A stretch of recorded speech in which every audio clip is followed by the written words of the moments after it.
Hey there, my friends. It has been a while since I sat down to record. I'm sure it doesn't seem like it, but all of the episodes you have seen up until this point were pre recorded before I had my daughter, Iris, and so I've been taking a little bit of time off, if you will, to finish pivoting things around Holy Surrender to make it sustainable for this season of life and to just enjoy transitioning to having 3 kids.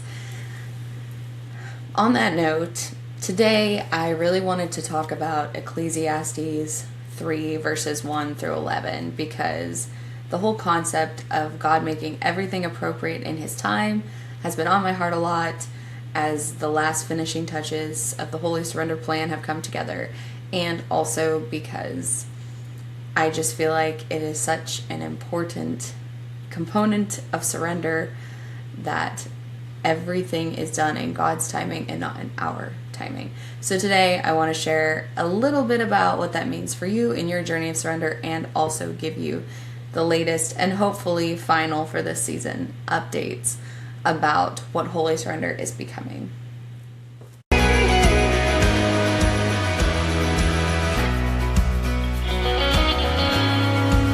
Let's start by reading Ecclesiastes to give this whole conversation some context. I love these 11 verses and I reflect on them often because you just never know what life is going to bring you, and God has designed it that way very intentionally, and I cling to these verses knowing that His plan is good and He is working it until it gets exactly where He wants it to be, or I have learned what I need to learn and have surrendered what I need to surrender. So Ecclesiastes 1 through 11 says this: There is an appointed time for everything, and a time for every affair under the heavens, a time to give birth and a time to die, a time to plant and a time to uproot the plant, a time to kill and a time to heal, a time to tear down and a time to build, a time to weep and a time to laugh, a time to mourn and a time to dance, a time to scatter stones and a time to gather them, a time to embrace and a time to be far from embraces, a time to seek and a time to lose, a time to keep and a time to cast away, a time to rend and a time to sow, a time to be silent and a time to speak, a time to love and a time to hate, a time of war and a time of peace. What profit have workers from their toil? I have seen the business that God has given to mortals to be busied about.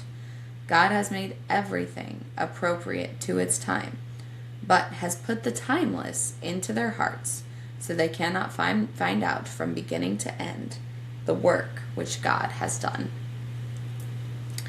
I think that's so important for my own life because I sometimes think in a very black and white manner, and I go, okay, we're doing this thing, which means it's going to be this way forever, or this should be the routine, or I have this expectation of God.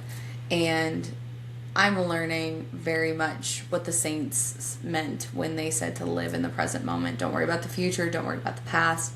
Live in the present moment because it holds God's plan and it holds His will.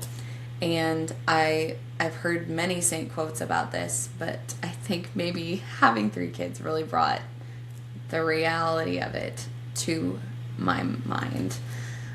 Forgive me, I'm a little slow. My postpartum brain and talking has been terrible this week, so if I sound rambly or slow, just bear with me. My brain is still rewiring itself for its new job. This is my training season, so it will be what it will be. And that's part of the beauty of this, is that I get to surrender the fact that this is not going to be perfect, and God will make it appropriate to His time. He will bring back my quick wit or my words when my brain has fully been rewired for 3 children. But anyways, I digress. That I sometimes think very black and whitely, and I think there are a lot of personalities that do. And we have to understand that sometimes we have to sit in the suck, and sometimes we have to sit in the fun stuff, and it will not be the same way forever. There's a time to be born, there's a time to die, there's a time to weep, there's a time to laugh. There are seasons of life. There are times to embrace and to be far from embraces.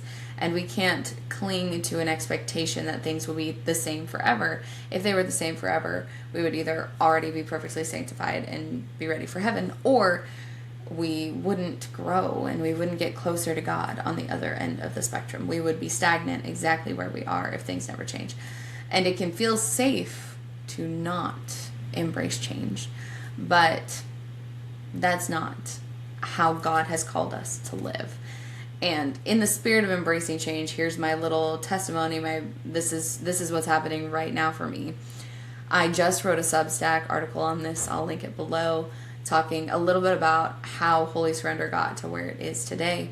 But I've thought that it's very important in this business to do as God is asking me and not as the world expects me to be, because He alone called me to do this, and He alone will see me through it.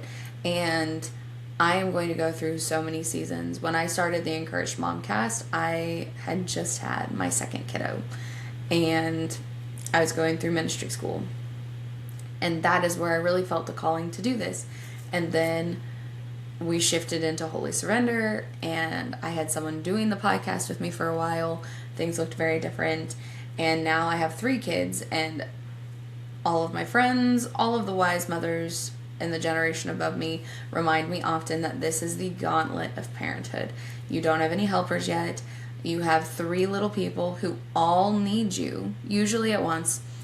And that means that your bandwidth to do other things, the self-sacrifice that you are giving, is to your children, to show them the love of God through your actions and through your attentiveness to them. My priority is not scaling a business massively or anything like that. So most recently, like I said, I batched all of the episodes up to this point. And what happened in the couple of months since I batched the last episode is deciding that I will no longer be doing a physical magazine, because I cannot physically keep up with the work schedule required to produce a 50-plus page publication every 3 months.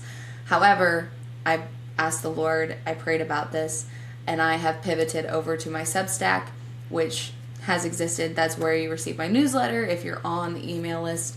And now it will include a library of resources that I provide a couple of times a month that you can access when you subscribe annually for $45 or for $5 a month.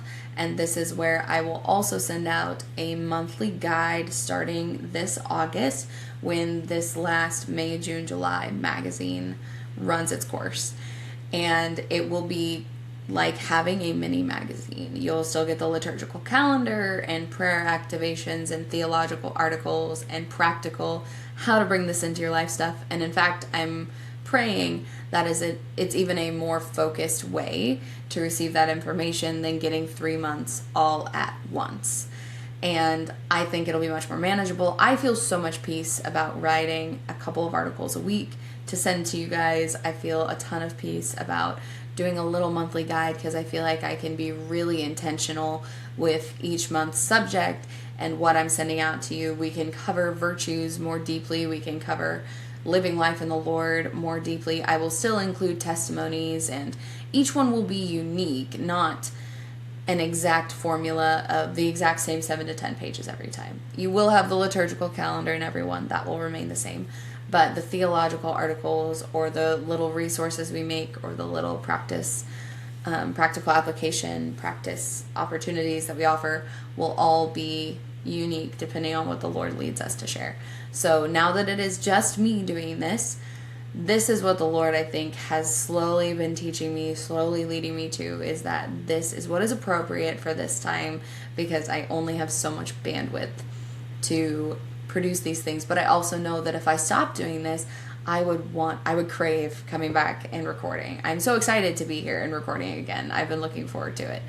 And my parents are holding my newborn as I do this. So it's also this little time that I get with you guys and myself, and time that grandparents get to hold the baby, which they love.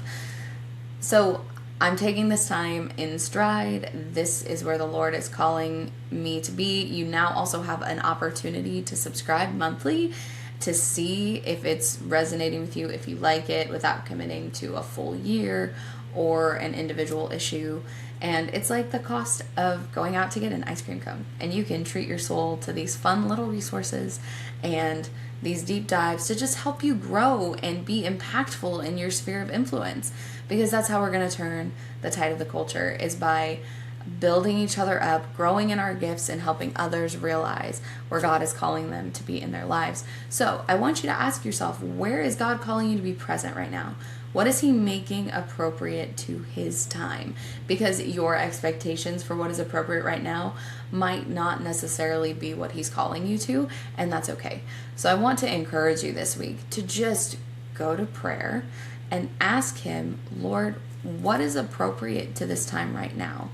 Do I need to sit in this struggle and the suffering, which is hard? Do I need to sit in the joy and receive it and prepare for the next season of suffering? Do I just need to be in the in-between? Is that where you're calling me? Because he is working something bigger than we realize in every single moment of every single day. And if I had known this is where I would land when I started this, I don't know if I would have gone through with it, because it's been hard and it's been good and it's been stretching and growing me in ways that I never thought imaginable. I am so much more confident than I was starting out. There's just so many things that have happened, and God always makes a way. And that was the one thing he assured me when I started, was that there was a way and he would make it. So friends, stay attentive to his heart, because he is making everything appropriate to this season for you.